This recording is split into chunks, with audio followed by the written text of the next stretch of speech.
Сайн байцгаана уу хүмүүс. Өнөөдрийнхөө хичээлээр эерэг сөрөг тооны нэмэх хасах үйлдэл гэсэн сэдвийг үзэх болно. За нэг өмнөх ангиудад бас үзэж байсан. За бүхэл тоог хооронд нь хэрхэн жиших вэ? Бүхэл тоог жиших. За тоон шулуун дээр тэмдэглэгдсэн 2 тоо харагдаж байна. Хасах 4 болон 3. За энэ хүүхд ямар гараа өргөсөн бэ? Баруун гараа өргөсөн байна. За тэгвэл тоон бүхэл тоог жишихтэй. Тоон шулуун дээрх тоонуудын баруун гар талд байрлах тоон зүүн гар талд байрлах тооноос ямагт их байдаг. За бүгдээрээ нэгэн Мобесийн оюутан багшийн бэлтгэсэн эерэг сөрөг тоог жиших хичээлийг бүгдээрээ үзцгээе.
За эндээс бүгдээрээ энэ хичээлээс эерэг сөрөг тоог жиших гэсэн хичээлийг хамтдаа үзлээ. За энэ бол өмнөх хичээлүүд дээр орж байсан учраас та бүхэн бас сайн мэдэж байгаа бах. За тэгвэл одоо бүгдээрээ бүхэл тоог нэмэх хасах тухай үзье. За нэмэхтэй гэсэн үг тийм ээ, эерэг сөрөг бүхэл тооны нийлбэр. 2 тооны нийлбэр нь эерэг сөрөг тооны нийлбэр сөрөг тоо гарна. За хасахдаа за хоёр мэддэхгүй байгаа тоо гэж үзээд А болон Б гэж тэмдэглэе.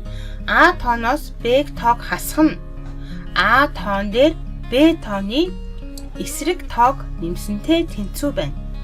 А-гаас хасах нь Б гэдэг бол А дээр нэмэх нь хасах Б гэсэнтэй тэнцүү байна гэсэн.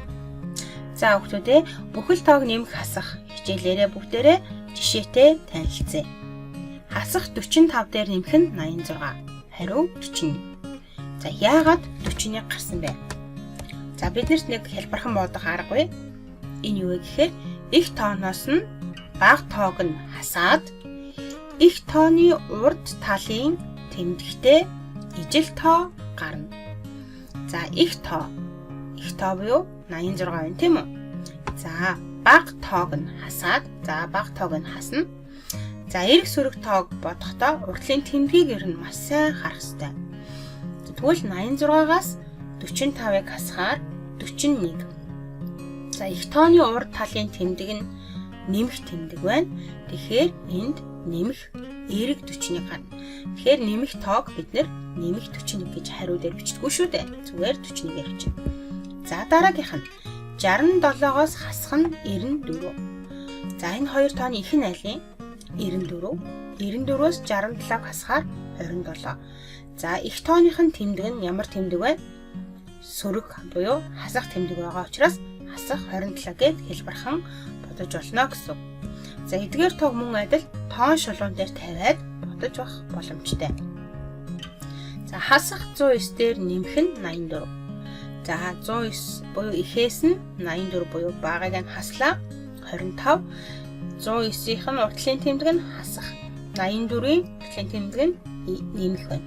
Тэгэхээр яах вэ гэхээр аль ихийнх нь уртлын тэмдгийг тавина штэ. Тэгэхээр энэ хасах тэмдгийг тавиад хасах 25 гарна гэсэн.